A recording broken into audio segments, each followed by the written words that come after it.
할렐루야.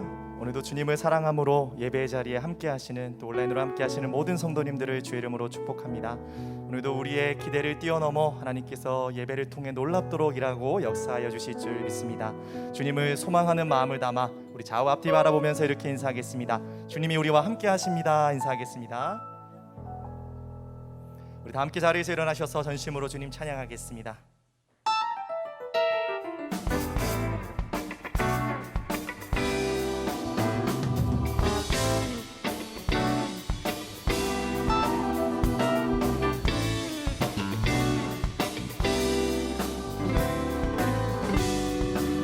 함께 고백합니다.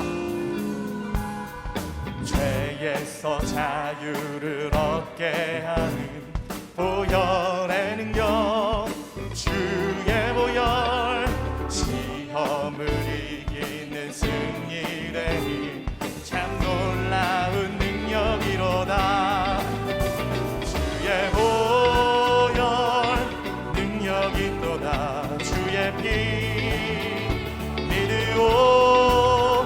주의 보혈 그 어린 양의 매우 비추한 피로다. 그 보혈의 능력을 의지하며 나아갑시다.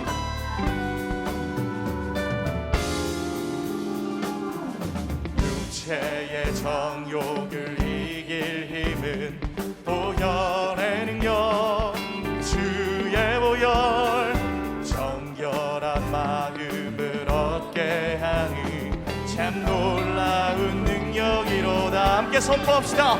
주의 보혈 능력이 또다. 주의 피 믿으오. 주의 보혈 그 어린 양의 매우 비추한 피로다. 구주의 복음을 전할 제목, 보혈의 능력, 주의 보혈, 날마다 나에게 찬송 주니 참 놀라운 그 놀라운 보혈의 능력을 의지하며 나갑시다. 주의 보혈 능력이 또다. 주의 피 믿으오. 주의 보혈 그 어린 양의 매우 비추한 피로. 주의 보혈, 주의 보혈 능력이 또다. 주의 피 믿으오. 주의 보혈 그 어린 양의 매우 비추한 피로다. 내가 매일 십자가 앞에 더 가까이 가오니 구세주의 흘린 몸의 피로써 나를 정케. 주의 십자가 앞에 나가 고백합시다. 내가 매일 십자가 앞에 더 가까이 가오니 구세주의 흘린 몸의 피로써 나를 정케 하. 구세주의 흘린 몸의 피로써 나를 정케 하소서.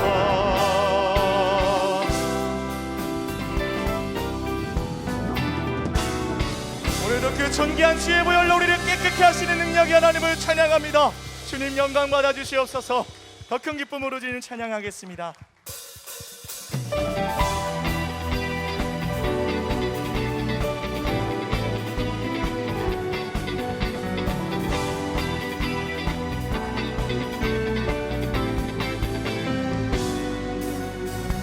나의 가장 낮은 마음 주께서 기뻐하시고 작은 일에 그 기쁨을 느끼게 하시는도다. 내가 지쳐 무력할 때 주님 내게 힘이 되시고 아름다운 하늘나라 내 맘에 주시는도다. 우리에게 축복하신 하나님 사랑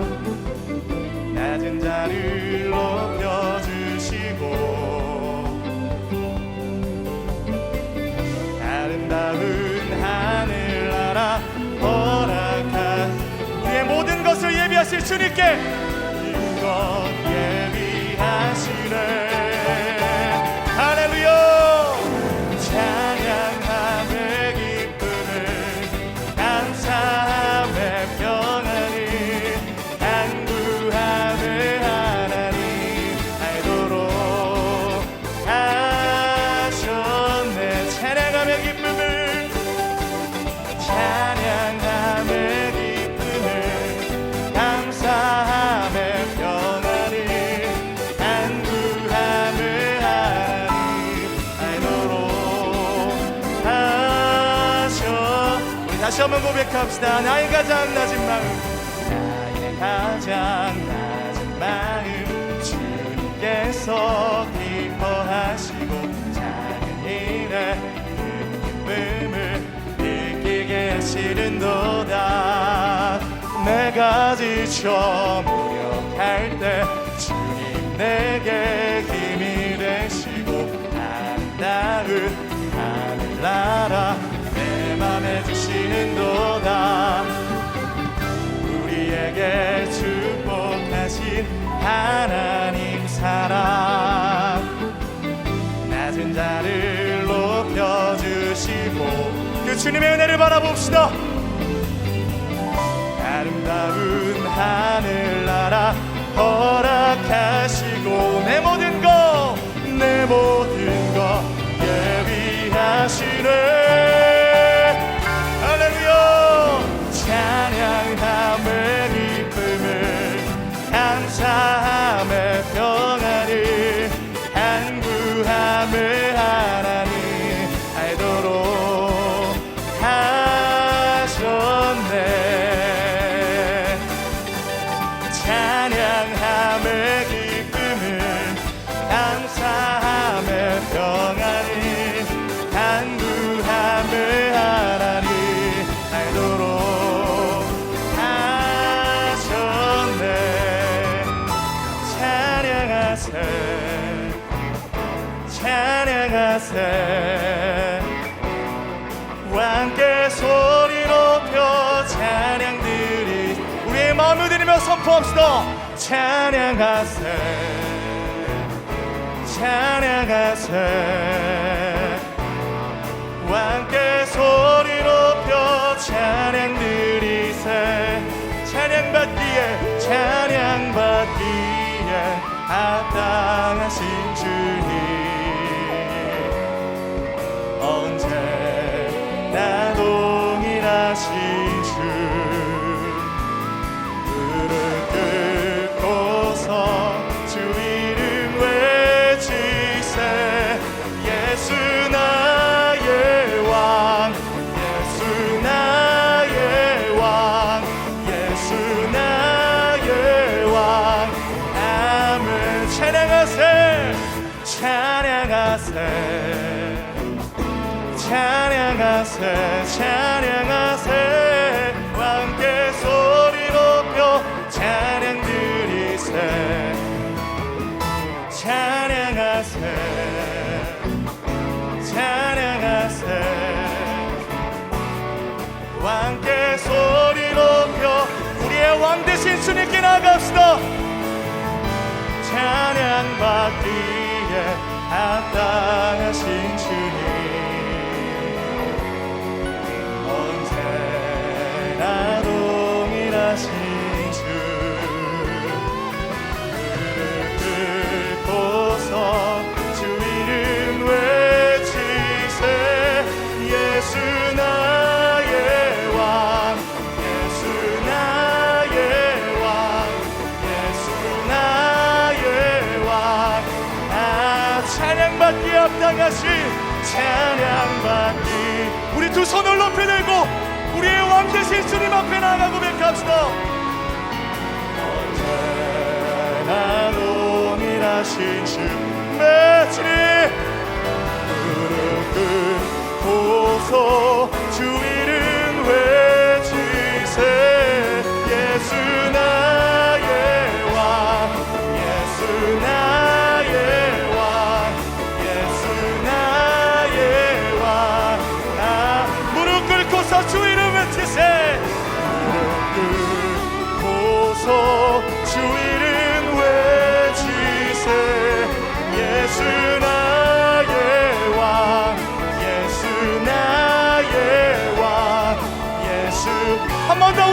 되신 주님께 예수 나의 왕, 예수 나의 왕, 예수 나의 왕, 예수 나의 왕. 아멘.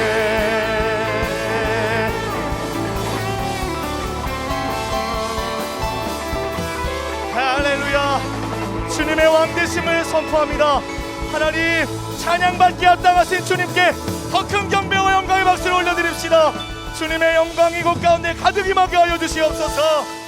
네, 주님, 우리 자리에 앉아서 계속 주님 찬양하겠습니다.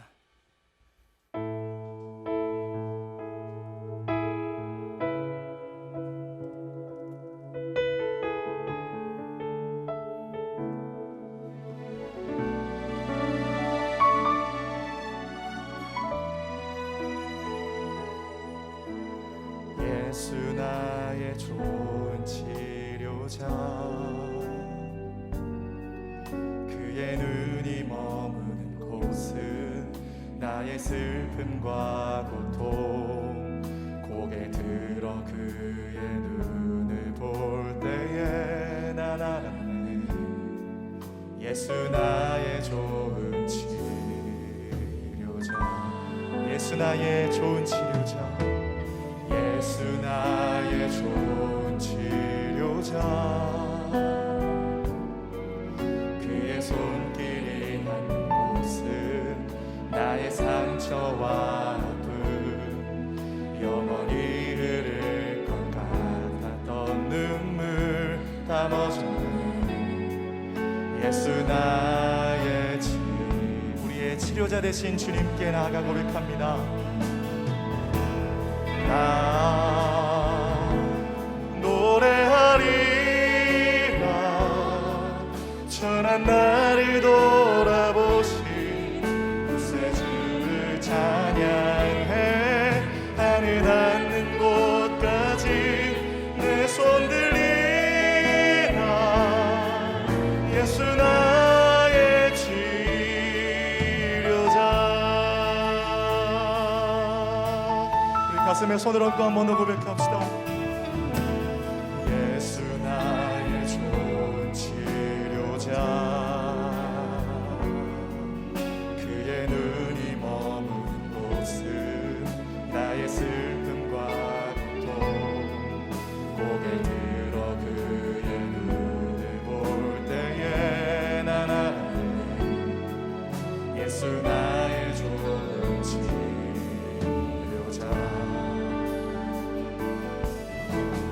예수 나의 좋은 치료자. 우리의 모든 아픔과 우리의 모든 눈물을 주께 맡깁시다. 손길이 닿는 곳은 나의 상처와 아픔, 영원히 흐를 것 같았던 눈물 다 멎었네.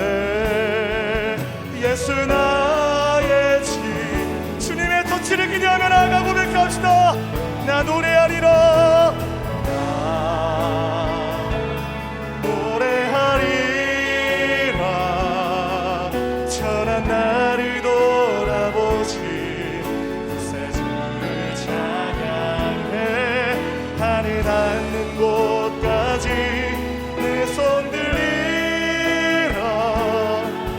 예수 나의 아멘. 주님을 노래합니다.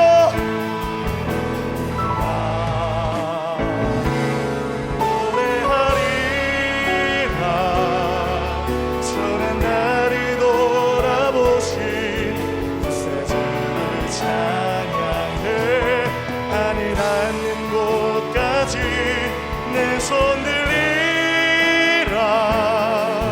예수 나의 치료자.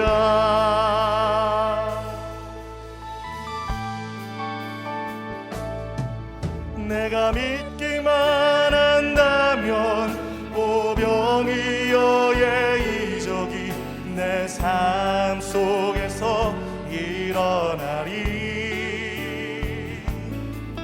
내가 믿기만 한다면 여리고성 무너짐이 내 삶 속에서 일어나리. 한 번 더 고백합시다. 내가 믿기만 한다면, 내가 믿기만 한다면 홍해가 갈라지듯이 내 삶의 이적이 일어나리. 내가 믿기만 한다면 죽은 자 살아나듯이 내 삶의 이적이 일어나리. 창조의 하나님을 노래합시다. 천지를 창조하신 하나님께서 불가능한 일이 있으며 천지를 다스리는 그 하나님이 무엇인들 우리 주님을 인정함으로 다시 한번 고백합시다. 천지를 창조하신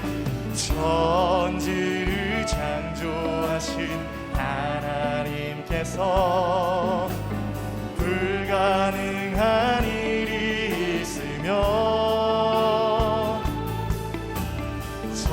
천지를 다스리는 그 하나님이 무엇인들 그 전능의 하나님을 우리가 믿음으로 고백하며 선포합니다. 내가 믿기만 한다면 하나님은 일하시리. 내 삶 속에서 일하시리. 내가 믿기만 한다면 성경 속의 이적이 내 삶 속에서 우리가 믿음으로 주님께 우리의 목소리로 고백합시다. 내가 믿기만 한다면 하나님은 일하시리. 내 삶 속에서 오늘도 여전히 일하시는 그 주님을 믿습니다. 내가 믿기만 한다면 성경 속의 이적이 내 삶 그 믿음이 나의 삶 가운데 이루어지기를 선포합시다. 두 손을 높이 들고 내가 믿기만 한다면 내가 믿기만 한다면 하나님은 일하시리. 내 삶 속에서 일하시리. 네, 주님. 내가 믿기만 한다면 성경 속의 이적이 내 삶 속에서 일어나리.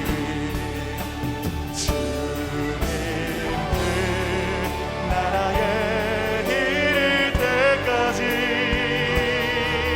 순례의 걸음 멈추지 않으며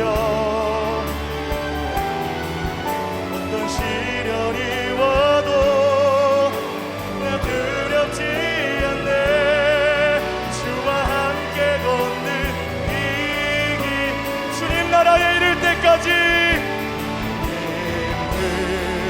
나라에 이를 때가 주님 이것이 우리의 고백입니다. 주님 우리를 통하여 주님의 나라가 이루어지게 하여 주시옵소서. 네. 어떤 시련이 와도 나 두렵지 않네. 주와 함께 걷는 이 한 번 더 고백합시다. 전심으로 나아갑시다. 나라에 이를 때까지 순례의 걸음 멈추지 않으며 어떤 시련이 와도 나 두렵지 않네. 주와 함께 걷는 이 길 어떤 시련이 와도 어떤 시련이 와도 나 두렵지 않네. 주와 함께 걷는 이 길에 주와 함께 걷는 이 길에 주와 함께 걷는 이 길에 하나님 오늘도 그 하늘의 소망을 가지고 주님 앞에 엎드립니다.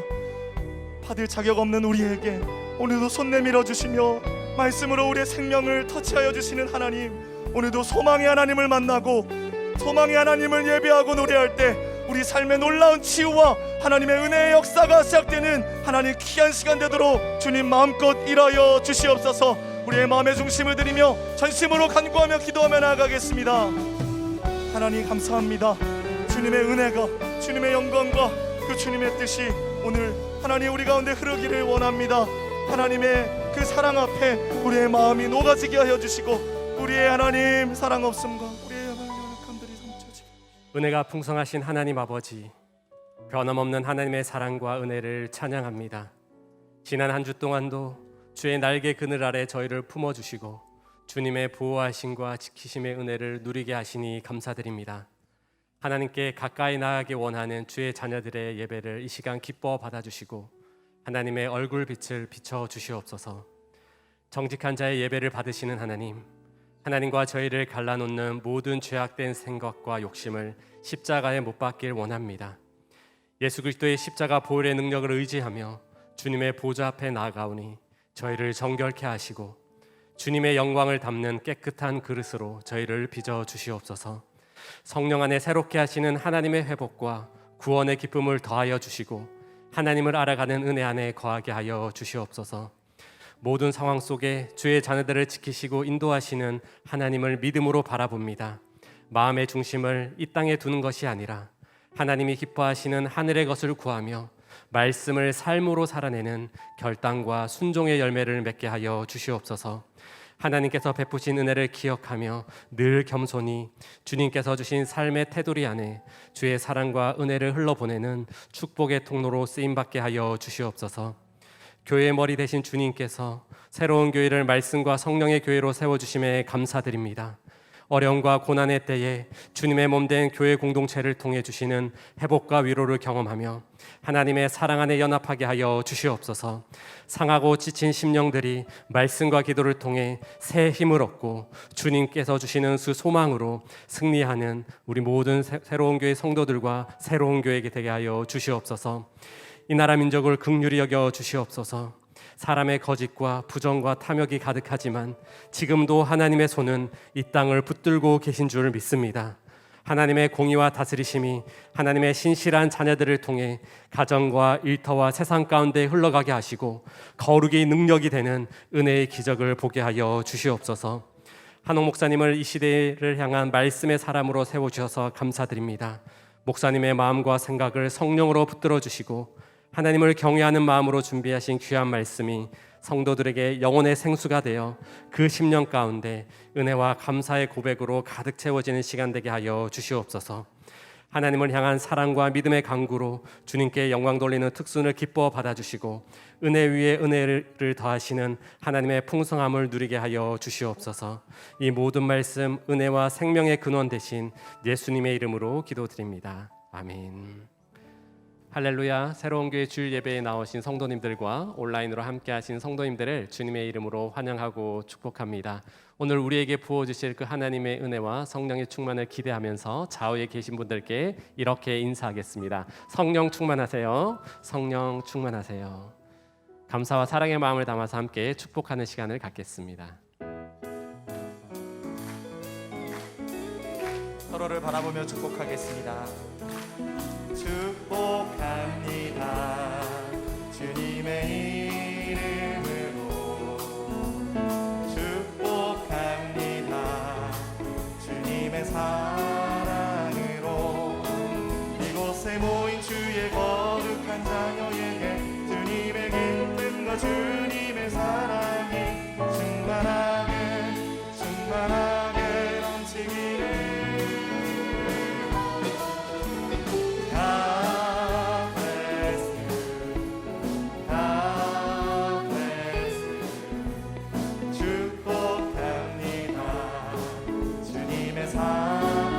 것을 향해 축복하겠습니다. God bless you. God bless you.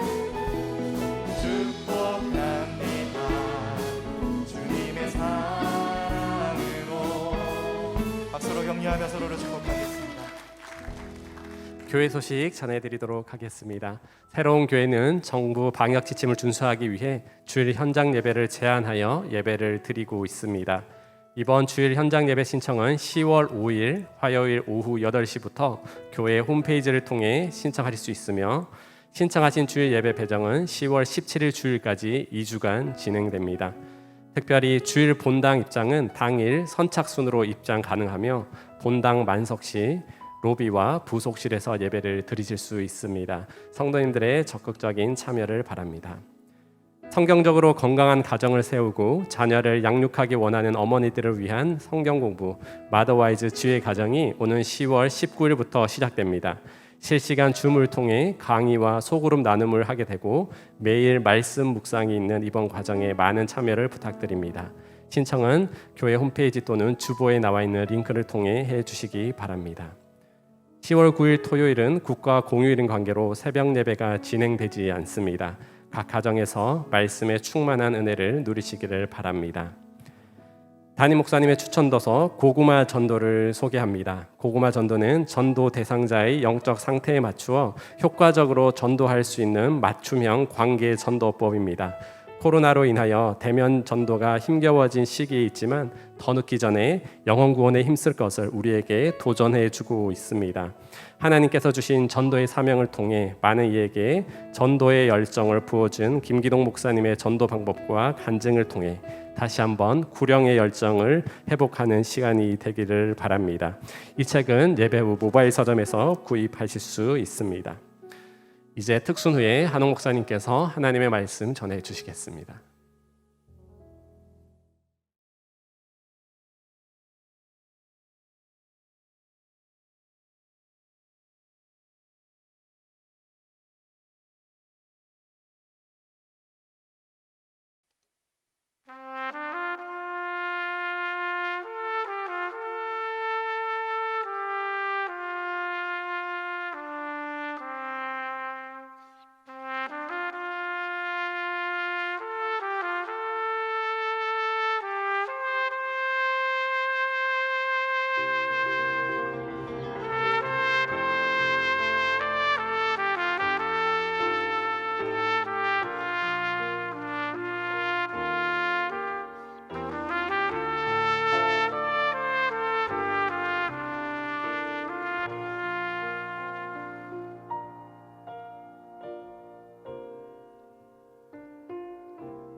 다윗이 무비보셋에게 은혜를 베풀다.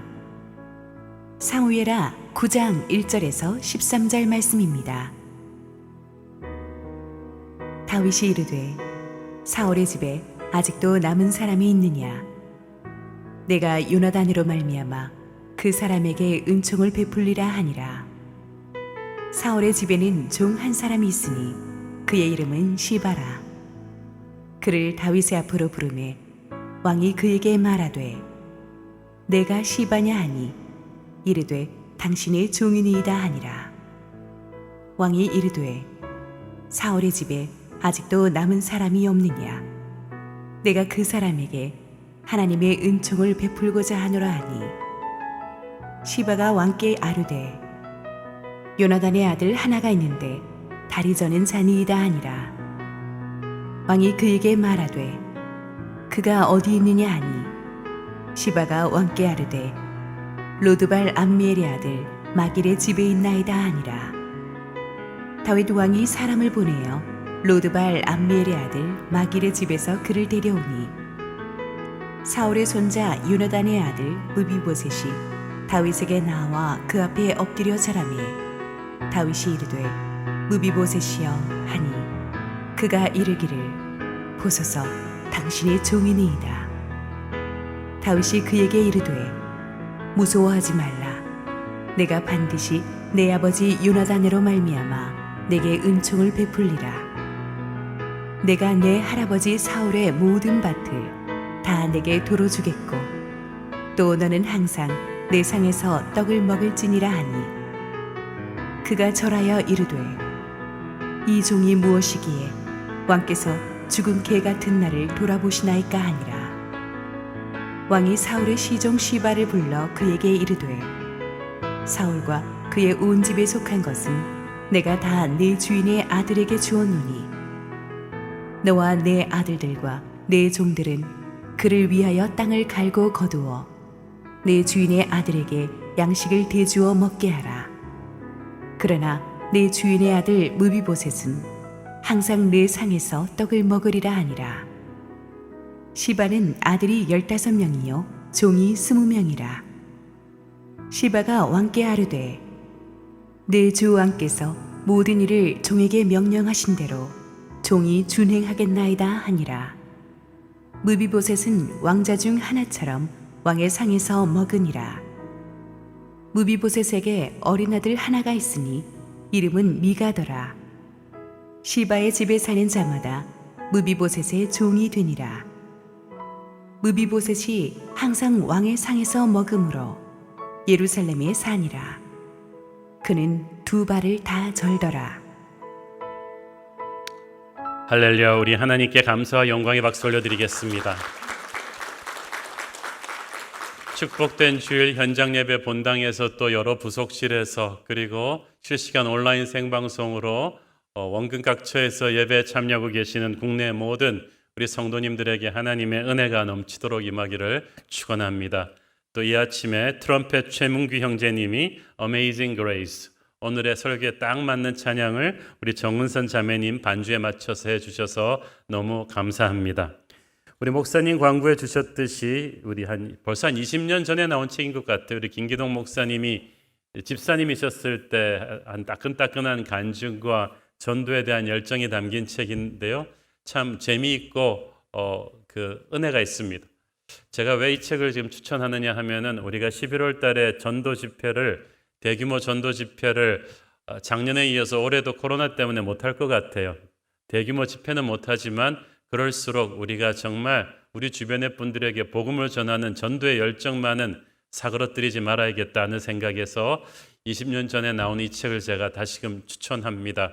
전도란 어려운 것이 아닙니다. 그렇지만 전도 대상의 영적인 상태에 따라서 강팍한 사람, 열려있는 사람의 상황에 따라서 우리가 정말 전략을 달리해서 열정을 가지고 복음을 전하면 문이 열린다는 그 확신을 우리가 다시 한번 가슴에 불씨를 살렸으면 좋겠다는 생각입니다. 여러분 이 책 읽으시면서 우리 11월 전도주일은 올해는 정말 큰 집회는 아니더라도 개별 개인 전도의 계기로 삼았으면 좋겠습니다.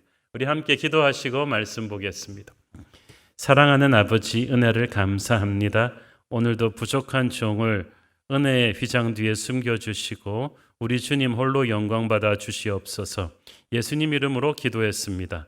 아멘. 지난주에 우리는 이스라엘을 통일한 다윗이 숨돌릴 틈도 없이 주변 열강들과 정복 전쟁을 치르는 것을 보았습니다. 10여 년에 걸친 정복 전쟁은 하나같이 힘든 싸움들이었지만 하나님의 도우심으로 다윗은 다 기적 같은 승리를 거두었습니다. 그 10여 년에 걸친 정복 전쟁의 승리를 바탕으로 해서 이제 다윗은 통일 이스라엘 왕국을 단단한 이 기반 위에 세울 수 있었습니다. 사방의 적들을 평정한 뒤에 다윗은 비교적 한가하게 시간을 가질 수 있었고 그의 주변 일들도 정리할 만한 여유가 생겼습니다. 이때 하나님께서 다윗으로 하여금 까맣게 잊어버리고 있던 일 하나를 생각나게 하셨는데 이것은 구약 성경에 나오는 가장 감동적인 은혜의 스토리 중 하나로 됩니다. 본문의 시기는 아마 사울 부자가 블레셋과의 싸움에서 전사해서 다윗이 유다 왕으로 등극한 때부터 적어도 한 17년에서 18년은 지난 때입니다. 이때 다윗의 나이가 정복 전쟁을 거의 다 마무리한 다윗의 나이가 48세 한 49세쯤으로 추정이 되죠. 1절 읽습니다. 다윗이 이르되 사울의 집에 아직도 남은 사람이 있느냐? 내가 요나단으로 말미암아 그 사람에게 은총을 베풀리라 하니라. 다윗이 갑자기 사울의 집에 아직도 남은 사람이 있느냐고 말하니까 모든 신하들이 얼어붙은 듯 긴장했을 거예요. 왜냐하면 고대 근동에서는 보통 새 왕조가 들어서면은 후환을 없애기 위해서 이전 왕조의 왕손들은 전부 죽여버리거나 멀리 귀양 보내는 것이 노예로 만들어 귀양 보내는 것이 관례였거든요. 하물며 사울은 10년이 넘게 다윗을 죽이려고 했던 왕입니다. 안 그래도 블레셋과의 전쟁에서 사울 왕 부자가 전사하고 남은 사울의 추종자들도 통일 전쟁에서 다 몰락한 뒤로 이미 사울의 집안은 풍지박산이 났어요. 그런데 다윗이 새삼 다시 사울의 집안 얘기를 꺼내는 것은 다윗 왕이 이제 나머지 복수를 하려는 게 아닌가라는 생각도 들었을 것입니다. 근데 사람들이 다 자기 수준으로 남을 생각하죠. 그러나 다윗은 그런 사람이 아니었죠. 인자하게 웃으면서 자기의 본심을 밝힙니다. 내가 요나단으로 말미암아 그 사람에게 은총을 베풀려 한다. 요나단이라는 말을 듣는 순간 신하들이 안도의 한숨을 내쉬었습니다. 사울은 다윗에게 원수 같은 존재였지만 요나단은 다윗에게 생명보다 더한 친구였습니다. 그래서 요나단의 핏줄이 남아있다면 내가 은총을 베풀고 싶다는 거예요. 여기서 다윗이 쓴 은총이라는 단어는 하나님이 하나님의 백성에게 부어주시는 무조건적인 은혜를 가리킬 때 쓰는 단어입니다. 모든 명예와 단순한 사면이 아니고 모든 명예와 부를 복권시켜 주겠다는 뜻이죠. 그래서 다윗의 신하들은 사울의 핏줄이라는 말을 듣고 긴장했다가 이게 복수의 피바람인가라고 긴장했다가 요나단이라는 말을 듣고 이것은 진짜 은혜를 베푸시려는 것이구나 라고 안도의 한숨을 내쉬었습니다. 그렇습니다. 다윗의 20대 청년 시절부터 요나단은 정말 다윗의 생명과도 같은 친구였죠. 사실 골리앗을 쓰러뜨리고 다윗이 국가 최고의 스타로 부상했을 때 다음 왕이 적통 계승자인 요나단에게는 라이벌로 느껴질 수도 있었습니다. 그러나 요나단은 그런 걸 다 초월해서 다윗을 생명처럼 아끼고 오히려 보호해 주었어요. 오히려 사울 왕의 미움을 사서 다윗이 사방으로 쫓겨다닐 때 요나단이 결사적으로 개입해서 몇 번째 결정적인 위기의 순간에 다윗을 구해 주었었죠. 전국의 수배령이 떨어져서 다윗의 목숨이 정말 경각에 달했을 때 요나단이 아니었으면 그는 앞날을 장담할 수가 없었습니다. 이때 가장 결정적인 순간에 요나단이 다윗을 살려주면서 둘이 언약을 맺습니다. 사무엘상 20장 12절 16절 말씀입니다. 요나단이 다윗에게 이르되 이스라엘의 하나님 여호와께서 증언하시거니와 내가 내일이나 모레 이맘때에 내 아버지를 살펴서 너 다윗에게 대한 의향이 선하면 내가 사람을 보내어 네게 알리지 않겠느냐. 그러나 만일 내 아버지께서 너를 해치려 하는데도 내가 이 일을 네게 알려주어 너를 보내어 평안히 가게 하지 아니하면 여호와께서 나 요나단에게 벌을 내리시고 또 내리시기를 원하노라. 여호와께서 내 아버지와 함께 하신 것 같이 너와 함께 하시기를 원하노니. 너는 내가 사는 날 동안에 여호와의 인자하심을 내게 베풀어서 나를 죽지 않게 할 뿐 아니라 여호와께서 너 다윗의 대적들을 지면에서 다 끊어버리신 때에도 너는 네 인자함을 내 집에서 영원히 끊어버리지 말라 하고, 이에 요나단이 다윗의 집과 언약하기를 여호와께서는 다윗의 대적들을 치실지어다 하니라.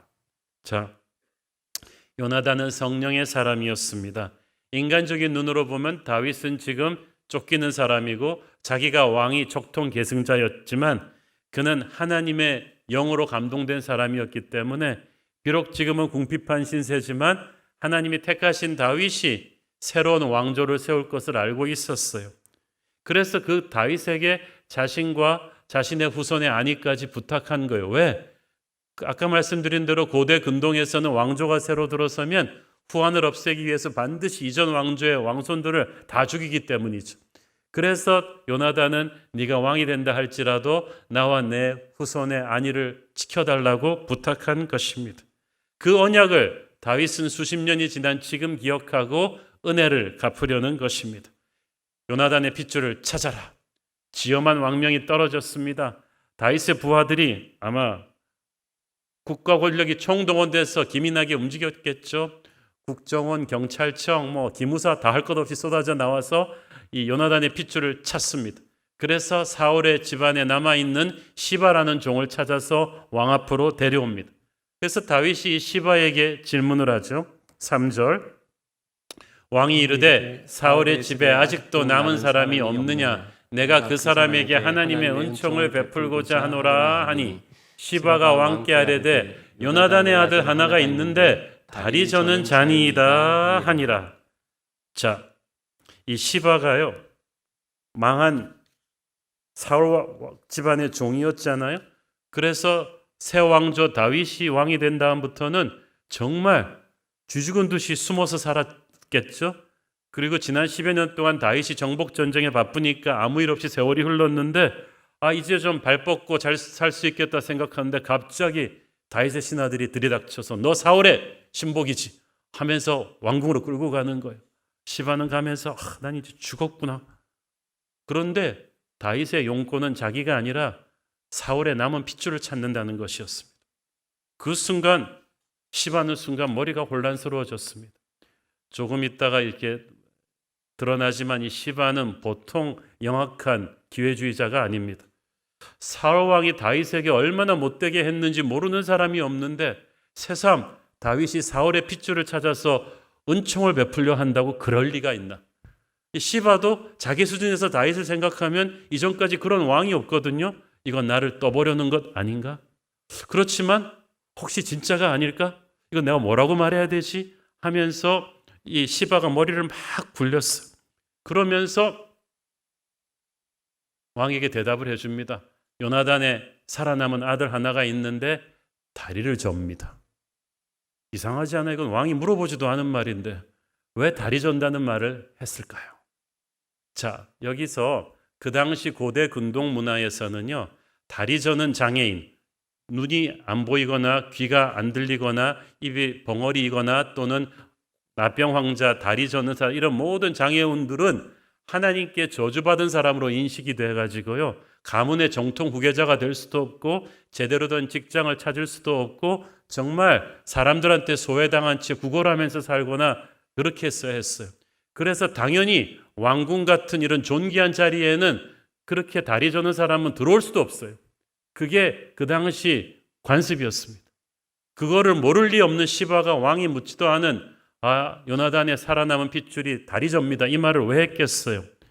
시바는 아마 두 가지 가능성을 생각했겠죠. 다윗이 진짜 실은 복수하고 싶은데 겉으로는 은총을 베풀려 한다고 자기를 떠보는 것이라면 사울의 집안이 그렇게 망해서 저주를 받아서 그 핏줄이 다리를 전다는 말을 듣고 다윗은 좋아할 것이다. 그리고 복수를 해도 이 사람은 왕궁으로 들여오지 못하니까 군사를 보내서 집에서 처단하든지 그렇게 처리할 것이다 라고 생각했어요. 아니면 진짜 다윗이 은총을 베푼다고 해도 이 시바 생각에는 은총도 그냥 집 하나 주고 연금 풀어주고 그냥 그 정도로 생각했어요. 그렇지만 다리 저는 자는 왕궁으로 들여오지 못하는 관습이 있으니 다윗이 결코 왕궁으로 들이지는 않을 것이다. 그냥 선물 좀 주고 끝날 것이다 라고 생각을 한 거예요. 조금 있다 드러나지만 시바에게는 무비보셋이 절대 다윗을 만나서는 안 될 조금 캥기는 사연이 있었어요.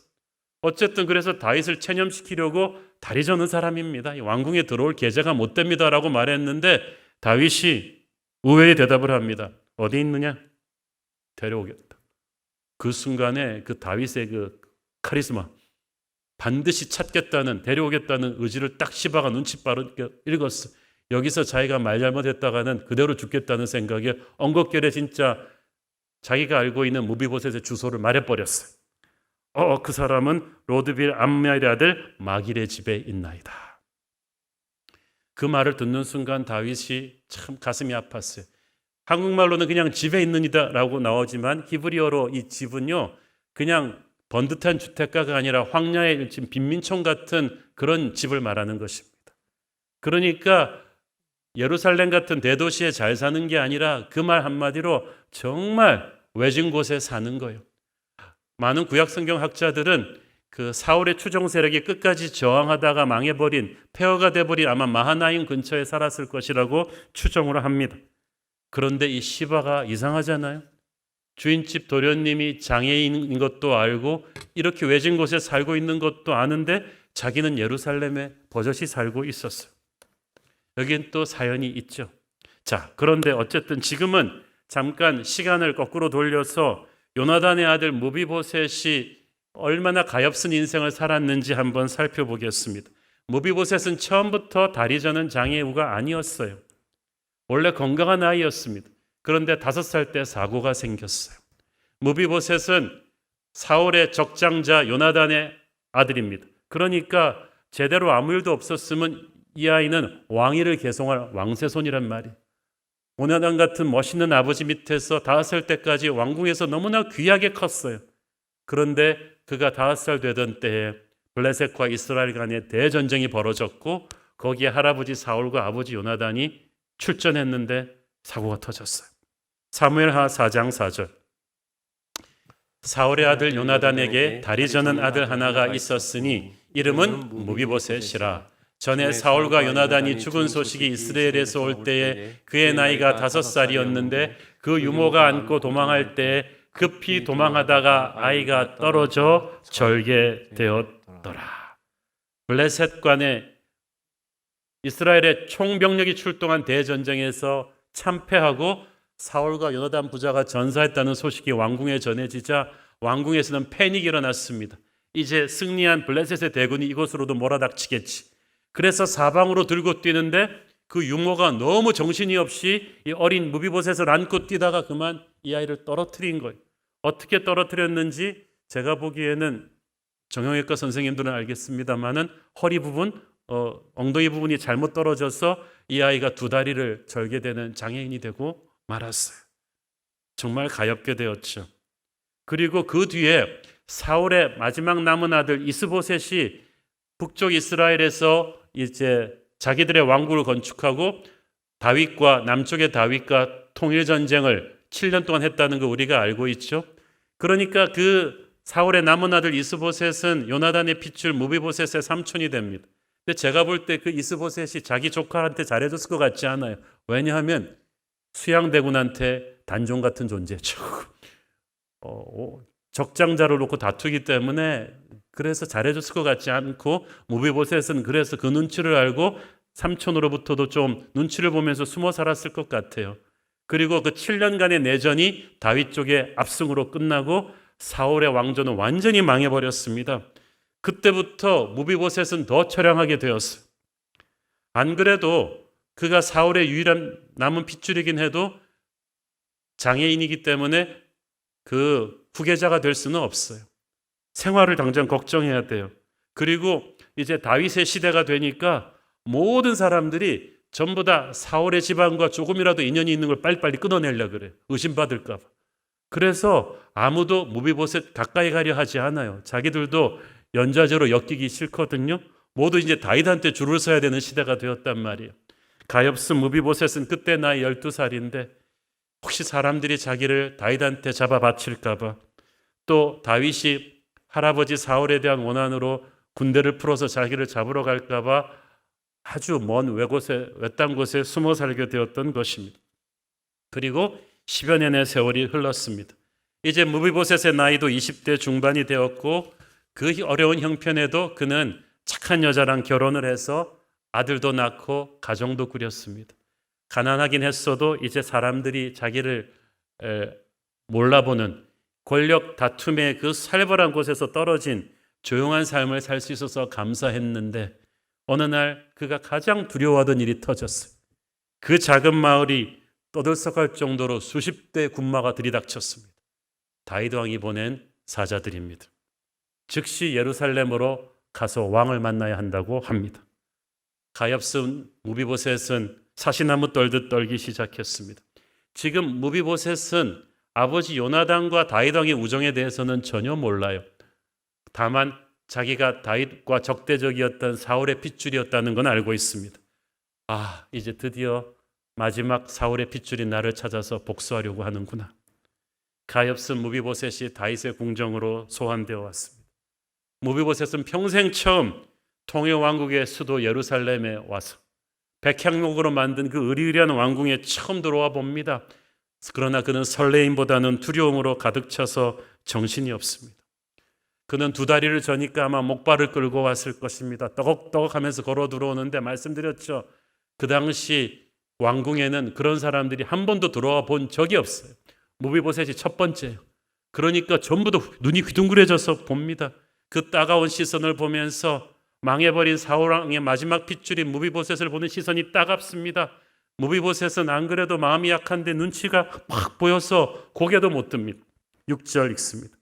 사울의 손자 요나단의 아들 무비보셋이 다윗에게 나와 그 앞에 엎드려 절하매 다윗이 이르되 무비보셋이여 하니 그가 이르기를 보소서 당신의 종이니이다. 가엾은 무비보셋은 감히 왕을 마주보지도 못하고 머리를 땅에 대고 엎드려 절했습니다. 이제 자기는 무비보셋은 모든 것을 단념했습니다. 그래, 이렇게 비참하게 쫓겨다니며 사느니 내가 오늘 그래도 죽으면 되지 하면서 했지만 또 두고 온 가족을 생각하니까 어쩔 줄을 몰라요.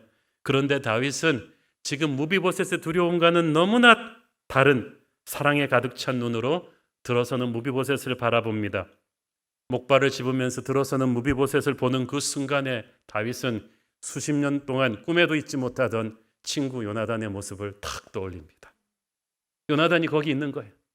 그런데 한눈에 보기에도 무비보셋은 비참할 정도로 몸이 바짝 말라 있었고 옷차림도 남루하고 두 다리를 절부면서 목발을 짚고 있었는데 그가 얼마나 가난하고 외롭고 눈치밥을 먹으며 살아왔는지 그 남루한 행색이 다 말해주고 있었습니다. 다윗은 그것을 보는 순간 요나단의 아들의 그 비참한 모습을 보는 순간 눈물이 왈칵 메었습니다. 마치 요나단을 대하듯이 다윗이 무비보셋이여라고 그 이름을 부릅니다. 아무것도 모르는 느비보셋은 그 말을 듣는 순간에 고개를 들지도 못한 채 목발을 땅에 던지고 땅에 무릎 꿇습니다. 저는 당신의 종입니다 하면서 벌벌 떱니다. 다윗은 그때서야 알았어요. 무비보셋이 무엇을 두려워하고 있는지.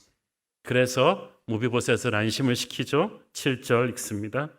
다윗이 그에게 이르되 무서워하지 말라. 내가 반드시 네 아버지 요나단으로 말미암아 네게 은총을 베풀리라. 내가 네 할아버지 사울의 모든 밭을 다 네게 도로 주겠고 또 너는 항상 내 상에서 떡을 먹을지니라 하니.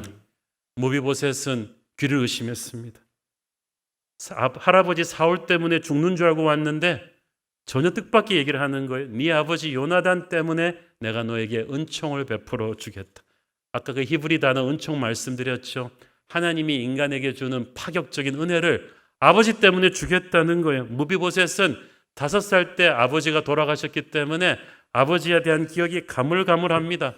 그런데 그 아버지와 다윗 사이에 어떤 일이 있었길래 자기에게 은총을 베풀어 준다는 말입니까? 멸망한 전 왕조의 마지막 씨앗인 자기에게 내가 네 할아버지 사울의 모든 밭을 다 네게 도로 주겠다. 여기서 도로 주겠다 히브리어 회쉐브는 원위치로 다 되돌릴 것이다. 그러니까 다윗은 무비보셋에게 먹고 살 만한 연금 주는 정도가 아니라 망해버린 사울 왕실의 모든 재산을 다 회복시켜 주겠다는 것입니다. 이제 무비보셋은 순식간에 다윗 다음에 부자가 되는 거예요. 왕국에서. 또한 이것은 물질적인 보상을 넘어서 너의 상처받은 명예와 마음까지도 회복시켜 주겠다는 것입니다. 그리고 너는 항상 내 상에서 떡을 먹을지니라. 조금 이따 설명드리겠지만 이게 이제 최고의 패키지예요. 다윗과 항상 식사하려면 어떻게 하겠어요? 왕궁에서 살아야죠. 무비보셋은 처음으로 이제 왕궁에서 살게 되는데 그것은 다윗의 왕자들에게만 주어지는 특권이었어요. 단순히 사면 되는 게 아니에요. 모든 재물과 명예가 다시 회복되면서 왕과 같은 식구로 대접받는 충격적인 패키지가 무비보셋에게 주어진 거예요. 여러분, 좋은 일도 어느 정도 수준에서 좋은 일이 와야지 너무 비현실적인 굿뉴스가 빵 터지면 첫 번째 반응은 인간은 뭡니까? 일단 뺨을 두들겨 보고 자기를 꼬집어 보고 이게 꿈인가 생신가? 도무지 이해할 수가 없어요. 자기는 이런 복을 받을 만한 일을 한 적이 없거든요. 혹시 이 사람이 나를 또 보는 거 아닐까 싶었어요. 그래서 다시 자기도 다윗을 진이를 떠보고 싶어요. 8절 읽습니다. 그가 절하여 이르되 이 종이 무엇이기에 왕께서 죽은 개 같은 나를 돌아보시니까 하니라. 죽은 개는 그 당시에 말할 수 있는 가장 자기를 비하시킨 단어예요. 자기는 정말 이런 대접받을 자격이 없는데 왕께서 어찌 이렇게, 그렇죠, 하나님이 우리를 구원하실 이유가 없죠. 존귀하신 주님이 우리 같은 죄인을 구원할 이유가 없으니까 이게 이해가 안 돼요. 그래서 Amazing Grace죠. 이해할 수 없는 은혜입니다. 다윗은 계속해서 무비보셋에게 은혜를 베풀어 줍니다. 그런데 또 재미있는 부분이 하나 있습니다. 9절 10절 읽습니다. 왕이 사울의 시종 시바를 불러 그에게 이르되 사울과 그의 온 집에 속한 것은 내가 다 네 주인의 아들에게 주었노니 너와 네 아들들과 네 종들은 그를 위하여 땅을 갈고 거두어 네 주인의 아들에게 양식을 대주어 먹게 하라. 그러나 네 주인의 아들 무비보셋은 항상 내 상에서 떡을 먹으리라 하니라. 시바는 아들이 15명이요 종이 20명이라. 자, 무비보셋은 다윗의 명령대로 왕궁에서 먹고 살게 되었지만 그에게 아내와 가족이 있었죠. 다윗이 사울의 종 시바에게 네가 이제 무비보셋 가족들의 의식주를 책임질 것이고 너는 무비보셋의 종이 될 것이다. 이거를 명령했어요. 다윗이 무비보셋을 모든 걸 국비로 해결한 게 아니라 시바의 개인의 재산을 가지고 섬기라고 명령합니다. 여기에는 이유가 있었어요. 아마 오늘 본문의 첫째 맥락에서부터 우리는 이 시바라는 인물이 뭐가 좀 이상하다는 것을 감을 잡으셨을 거예요. 그는 멸망해버린 사울 집안의 종입니다. 그러므로 정석대로 하자면은 정말 가난하게 눈치 보면서 살아야 마땅한데 10절에 보세요. 사울 왕조가 완전히 망해버렸는데 그 사울 집안의 종이 15명의 아들과 20명의 종을 거느리고 있었다. 대갓집 살림을 만든 거예요. 아들을 15 두려면 적어도 아내와 처첩을 서너 명은 뒀다는 얘기인데 그 당시는 한 번 결혼할 때마다 엄청나게 많은 지참금을 주기 때문에 부자가 아니면 이렇게 많은 처자식을 거느릴 수가 없어요. 20명의 종은 당시 정말 귀족 규모의 살림인데 아니 망해버린 왕조의 종이 어떻게 이렇게 성공했을까요? 안 봐도 뻔합니다. 약삭빠른 이 시바는 사울 왕조가 망했을 때 그 주인 집안의 재산을 엄청나게 착복한 거죠. 그리고 욕심이 생겼죠. 사울 집안이 완전히 망했을 때 정당한 상속자 무비보셋은 나이도 어리고 절름발이거든요. 그래서 약삭빠르게 자기가 돈을 다 착복해서 부자로 떵떵거리고 살면서 후환을 두려워해서 어린 무비보셋은 사람을 딸려서 정말 예루살렘으로부터 멀리 떨어진 외진 곳으로 보냈어요.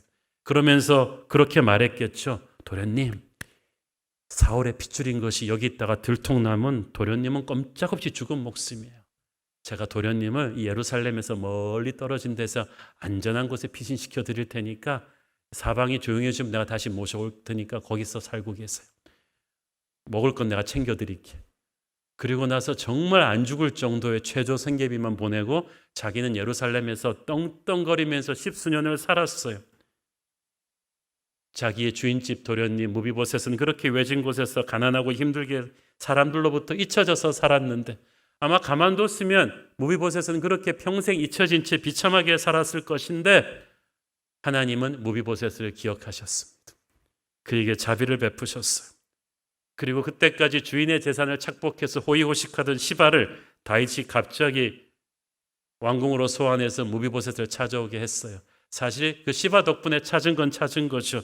하지만 그 과정에서 다윗은 이미 신하들을 시켜서 다윗의 정보기관이 이미 어떻게 된 것인지 시바의 스토리를 쫙 조사했겠죠. 이 간악한 시바가 그동안 주인집 재산을 착복하고 요나단의 유산을 착복하고 무비보셋을 먼 지방에 방치한 것을 다 파악했어. 그렇지만 지혜로운 다윗은 시바를 벌하는 대신에 지금부터 무비보셋 가족의 생계를 책임지는 종이 되라고 만들어버립니다. 오늘 본문을 보면 다윗이 3번이나 연거푸 말하죠. 네 주인의 아들을 섬겨라. 그 말은 무슨 말이에요? 너 이제부터 분수를 알고 살아. 내가 이렇게 극진하게 여기는 무비보셋을 다시 고생시키거나 잘 섬기지 않을 때 네가 어떻게 될 것인지는 알아서 해라는 거죠. 눈치 빠른 인간이니까 정말 알아서 했을 거예요. 그렇지만 이제부터 무비보셋의 인생에는 햇살이 비치기 시작합니다. 12절 보세요. 무비보셋에게 어린 아들 하나가 있으니 이름은 미가도라. 시바의 집에 사는 자마다 무비보셋의 종이 되니라. 시바는 이제 노력한 모든 것이 이제 무비보셋의 소유가 되었어요. 무비보셋의 아들 미가는 훗날 결혼해서 많은 자손을 낳게 되고 요나단의 시바는 그렇게 다시 일어나게 됩니다. 하지만 무비보셋에게 베풀어진 특혜 중에 최고는 다윗의 상에서 평생 함께 식사하는 것이었습니다. 오늘 본문에서 무비보셋이 다윗 왕의 상에서 먹었더라는 말이 3번이나 나오죠. 짧은 성경 구절에서 이게 3번이나 나온다는 것은 이게 그만큼 중요한 거예요. 무비보셋에게 주어진 그 어떤 특혜보다 중요한 것입니다. 왜냐하면 그 당시 문화에서 왕의 상에서 함께 먹는 것은 국가를 방문하는 VIP들에게 주어지는 특권이면서 나라에 큰 공을 세운 신하거나 하지만 항상 먹는 것은 왕자들에게나 주어지는 특권이에요. 그것은 히브리어로 먹는다는 말은 교제한다는 의미도 담겨 있거든요. 너는 이제 왕과 함께 동격으로 왕의 왕자들처럼 평생 교제하며 살게 될 거라는 뜻이에요. 절대 권력자인 왕과 동격으로 가족처럼 날마다 식사하는 사람을 왕국에 그 누가 무시하겠어요? 그것은 다윗이 온 왕국에 내가 이렇게 보배롭고 존귀하게 여기는 사람을 너희들도 귀하게 여겨야 될 것이다 라고 메시지 준 거나 마찬가지. 다윗이 무비보셋으로 하여금 왕의 식탁에서 평생 식사하게 했듯이 하나님 아버지께서는 죄사함 받고 하나님의 자녀된 우리를 하나님의 임재 앞에서 평생 예배하며 교제하게 하십니다. 이것이 가지는 영적인 의미는 너무너무 커요. 시편 23편 5절에 보면 주께서 내 원수의 목전에서 내게 상을 차려주시고 내 원수들이 보라고 나를 괴롭히고 모함하고 내 인생을 망가뜨린 시바 같은 인간들이 보라고 의도적으로 하나님께서 하나님의 상에서 내가 날마다 예배하게 하시고 교제하게 하십니다. 마귀들이 몰려왔다가 악한 세력들이 몰려왔다가 움찔하라고 하나님이 저렇게 존귀하게 여기는 사람을 나는 건드려서는 안 되겠다는 경고의 메시지로서 하나님께서 구원받은 하나님의 자녀들을 예배 자리에 초대하시는 거예요. 은혜 자리에 초대하시는 것입니다. 다윗과 무비보셋의 스토리는 절망 같았던 우리 인생을 회복시켜주는 하나님의 은혜의 스토리이기도 합니다. 사람들에게 잊혀진 것처럼 비참하게 살던 무비보셋에게 어느 날 다윗 왕이 생각지도 못했던 은혜의 손을 내밀어서 구원해 주었어요. 모든 것이 회복되었어요. 마찬가지로 과거 죄의 종이 되어서 비참하게 살던 우리에게 어느 날 하나님이 은혜의 손을 내밀어 주셔서 십자가 은혜로 구원하셨습니다. 그리고 우리는 모든 것을 다시 되찾았습니다. 다윗이 요나단으로 인해서 무비보셋에게 은혜를 베풀었듯이 하나님께서는 예수 그리스도로 인해서 우리의 주홍같이 붉은 죄를 용서해 주셨어요. 여러분, 사울이 다윗에게 한 짓을 생각하면 다윗이 사울 가문의 핏줄을 용서하는 게 쉬웠겠습니까? 그러나 사울은 미웠지만 요나단의 얼굴이 생각나면서 다윗은 요나단으로 인해서 무비보셋을 품었어요. 우리가 하나님에게 한 짓을 생각하면 하나님이 우리를 용서할 수가 없지만 우리를 위해 돌아가신 예수 그리스도의 얼굴을 보시며 하나님은 우리를 용서해 주신 거야. 오늘 이 설교를 준비하면서 제 뇌리에 떠오른 분이 한 분이 있습니다. 여러분도 아시겠지만 수년 전에 췌장암으로 돌아가신 강용우 박사님의 스토리입니다. 강용우 박사가 아주 어렸을 때 아버지가 일찍 돌아가셨어요. 그리고 나서 얼마 안 돼서 13살 되던 해에 친구들과 축구를 하다가 날라온 축구공에 눈을 맞아서 그만 실명하게 되었습니다. 아들이 실명했다는 소식을 듣고 어머니는 너무 놀라서 자리에 쓰러지더니 8시간 만에 세상을 떠나셨어요.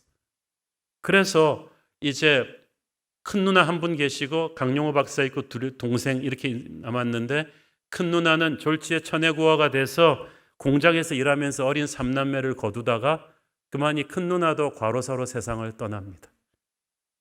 앞 못 보는 영우는 절망 같은 나락으로 떨어졌습니다. 그래서 그의 동생 하나는 친척 집에, 하나는 고아원으로 보내졌고 강용우 박사도 서울 맹아학교 기숙사로 보내졌습니다. 정말 인생이 더 이상 나빠질 수 없을 만큼 나빠졌는데 그에게 하나님께서 소망의 빛을 비춰주셨습니다. 큰 누나가 세상을 떠나기 전에 얼마나 마음이 아팠겠어요. 엄마 아빠도 안 계시는데 앞 못 보는 동생이랑 두 동생을 또 두고 가야 되니까. 그래서 그 큰 누나가 이 영우의 손을 잡고 당부했습니다. 영우야, 누나가 죽고 나면 불광동에 가면은 천막친 교회가 하나 있는데 거기에 목사님이 많은 병든 자들을 기도로 고쳐주셨대. 너도 가서 꼭 그 목사님 기도를 받아. 그게 불광동의 그 교회가 1950년대 말 여의도 순복음교회 초창기에 개척했던데 판자촌 교회. 큰 누나가 그렇게 숨을 거둔 뒤에 어린 영우는 정말 조 목사님한테 가서 기도를 받았는데 그래도 눈이 떠지지는 않았어요. 그런데 영의 눈이 뜨였어요. 하나님을 믿게 되었어요. 그리고 어린 영우에게 하나님의 말씀이 주어졌습니다. 너는 비록 앞을 못 보고 고아이지만 내가 지금부터 너와 함께 할 것이다. 앞으로 너는 많은 불쌍한 사람들에게 하나님의 영광을 나타내게 될 것이다. 그래서 어린 영우는 그 하나님의 말씀을 붙잡고 신앙으로 일어납니다. 끈질긴 노력 끝에 연세대 교육학과에 입학했고 거기서 또 사랑하는 여인을 만나 결혼도 하게 되죠. 졸업 후에 한국에서 자리를 잡고 싶었지만 그게 안 돼서 장학금을 받고 미국 유학길에 올랐습니다. 4년 뒤에 그는 미국 피츠버그 대학에서 박사학위를 받는데 한국인 최초의 시각장애인 박사 강영우 씨. 그리고 그는 결혼해서 두 아들을 낳습니다. 강 박사는 그리고 그때부터 미국에서 정착하게 되는데 57세가 되던 해에 당시 한인 역사상 미국 공무원 최고 고위직이었던 백악관 국가장애위원회 정책차관보로 발탁됩니다. 그는 부시 대통령 부자와 아주 친근하게 지냈고 수많은 미국의 정재계 인사들과 우정을 맺었습니다. 그 후에 세계장애인협회 부회장 겸 루즈벨트 재단 고문이 되어 7억 명에 가까운 전 세계 장애인들을 섬기는 글로벌 리더로 섬기게 되죠. 강 박사의 두 아들 중 하나는 아빠처럼 앞 못 보는 분들을 도와주겠다고 안과 의사가 되었고 그 다음 아들은 변호사가 되어서 백악관에서 오바마 전 대통령을 돕는 특별 보좌관으로 일했습니다. 그래서 아버지는 부시 대통령, 아들은 오바마 대통령을 보좌하는 부자가 미 대통령을 보좌하는 그런 고위직에 오릅니다. 그 뒤 강영우 박사는 수많은 세상의 절망적인 사람들에게 소망의 하나님을 전하는 간증을 하셨고 안타깝게도 68세 나이에 췌장암으로 세상을 떠나셨지만 그는 자신의 장애는 저주가 아니라 축복이었음을 간증했습니다. 살다 보면 우리도 이렇게 자기 잘못이 아닌 남의 잘못으로, 아니 사고 같은 주변 상황 때문에 어쩔 수 없이 인생이 청천벽력 같은 나락으로 떨어지는 때가 있습니다. 강영호 박사가 어릴 때 축구공에 맞아서 실명한 것이 어디 그의 잘못이었겠습니까? 연거푸 부모님과 누나가 돌아가시고 동생들과 떨어져서 세상에 홀로 버려졌을 때 어찌 그의 잘못이었겠습니까? 오늘의 본문의 누비보셋도 그랬어요. 귀한 왕세손으로 살던 5살짜리 아기가 아버지와 할아버지가 같은 날 전사하고 유모의 실수로 땅에 떨어지는 바람에 멀쩡하던 애가 불구가 된 것이 어디 그 잘못이었겠습니까? 그런데 몸이 불구가 된 것도 서러운데 망해버린 왕가의 그 후손이 되어서 모두가 가까이 하기를 꺼려가는 버림받은 존재가 되어서 20년 가까이 죽은 듯이 숨어서 살았습니다. 그런데 또 악한 종 시바의 농간으로 남은 아버지의 재산도 다 빼앗기고 가난하고 외롭게 잊혀진 채 그렇게 버려진 인생으로 끝나는가 싶었는데 하나님은 결코 그를 잊어버리지 않았습니다. 그를 찾아주셨어요. 잃어버린 모든 것을 다시 회복시켜 주셨고 교활한 꾀로 그를 괴롭혔던 시바는 다시 그의 종이 되게 하셨습니다. 세상이 그를 떨어뜨려서 인생을 망가뜨렸지만 하나님이 그를 기억하고 회복시켜 세워주셨어요. 아마 무비보셋의 평생 인생 찬양은 나 같은 죄인 살리신 주은혜 고마워가 아니었을까 생각합니다. 혹시 이 설교를 듣고 계신 여러분이나 여러분 주위 분들 가운데 무비보셋 같은 강영호 박사 같은 경험을 하신 분들이 있으십니까? 자기의 잘못이 아닌 누군가가 여러분의 인생을 땅에 떨어뜨려서 인생이 망가진 분이 계십니까? 그 와중에 시바 같은 악한 인간들까지 끼어들어서 여러분의 인생을 더 힘들게 한 적이 있었습니까? 그러나 어떤 악한 인간이 여러분의 인생을 땅에 떨어뜨리고 휘저어도 상관이 없습니다. 하나님의 기적 같은 은혜가 여러분을 회복시켰습니다. 결코 하나님의 은혜를 잊지 마십시오. 살아있는 하루하루가 은혜입니다. 혹시 지금 여러분의 인생이 그런 땅에 떨어진 것 같은 억울하고 외로운 아픔 속에 계신 분이 있다면 오늘 설교는 여러분의 것입니다. 무비보셋을 기억하신 하나님께서 강영호 박사를 기억하신 하나님께서 여러분을 기억하시고 다시 살려주실 것입니다. 회복시켜 주실 것입니다. 그분의 손을 붙잡으십시오. 그 순간부터 은혜의 문이 열립니다. 어떤 절망 같은 인생도 하나님은 회복시켜 주시는 은혜의 하나님이신 줄 믿습니다. 기도하겠습니다. 사랑하는 아버지, 다윗이 무비보셋에게 베풀어 준 은혜에서 하나님이 우리에게 베풀어 주신 은혜를 생각합니다. 우리가 그 은혜를 당연시 여기고 살아왔던 것을 회개합니다.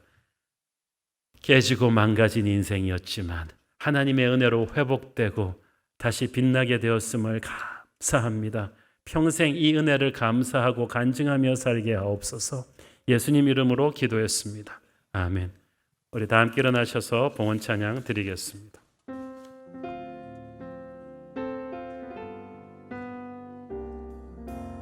나 같은 죄인 살리신 나 같은 죄인 살리신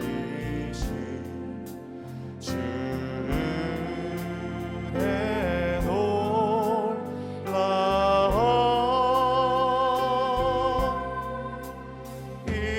잃었던 생명 찾았고 반면 들어뒀네.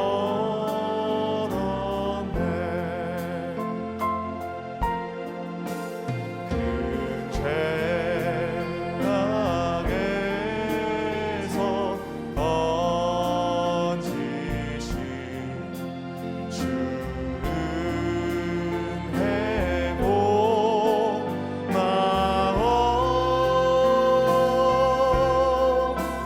나 처음 믿은 그 시간 귀하고 주의 은혜를 생각하며 두 손을 높이 들고 고백합시다. 이제껏 내가 산 것도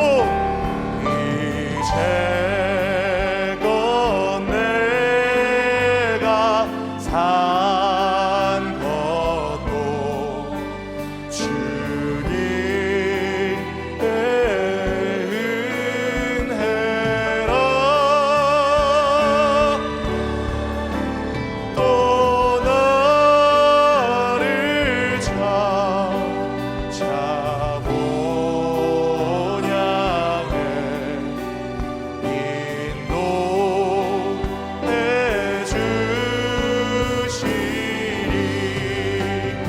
성령의 새바람, 성령의 새바람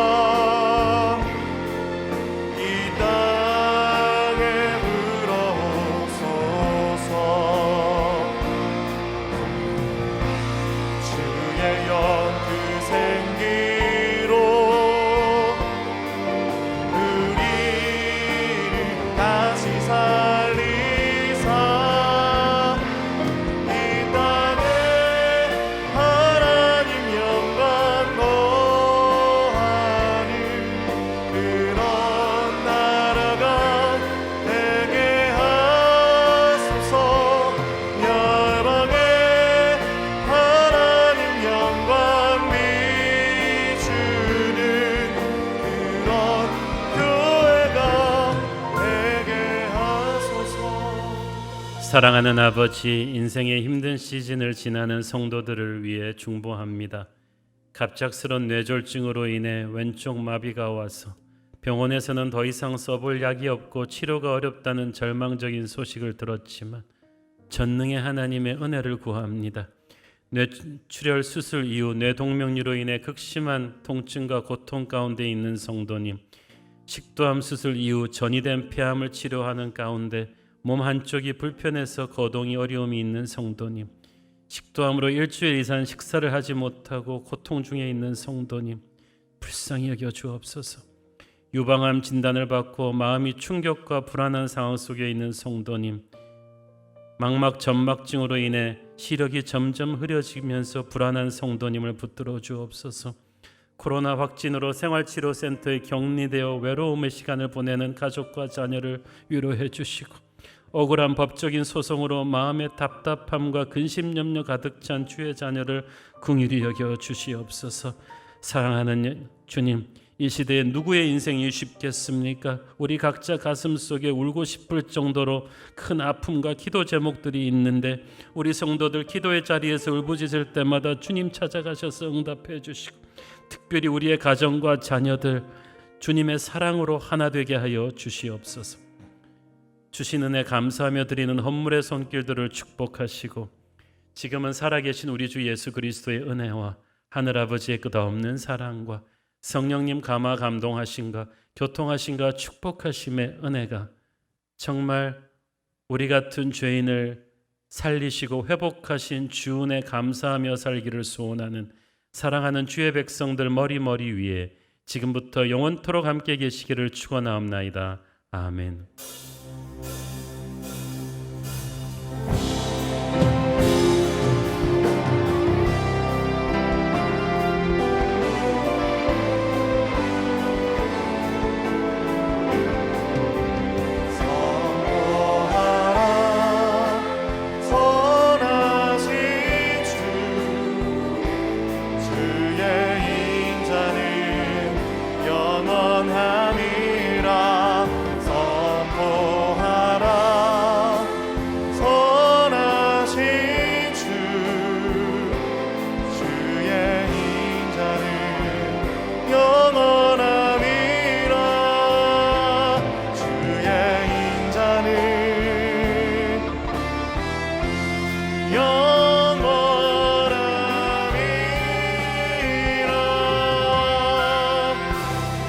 예배 가운데 함께 하신 우리 하나님께 감사와 영광의 박수 올려드리겠습니다.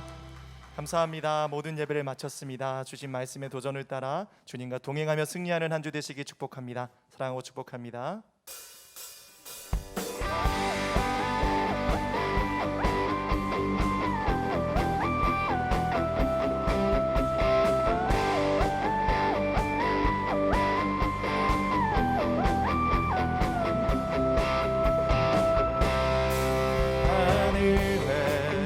아버지 이름 거룩하며 주의 영광 이곳에 가득하길 기도하네.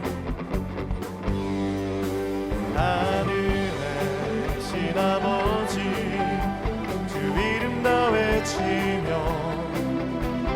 주의 영광 이곳에 가득하길 기도하네. 찬양해 새 노래로, 찬양해 새 노래로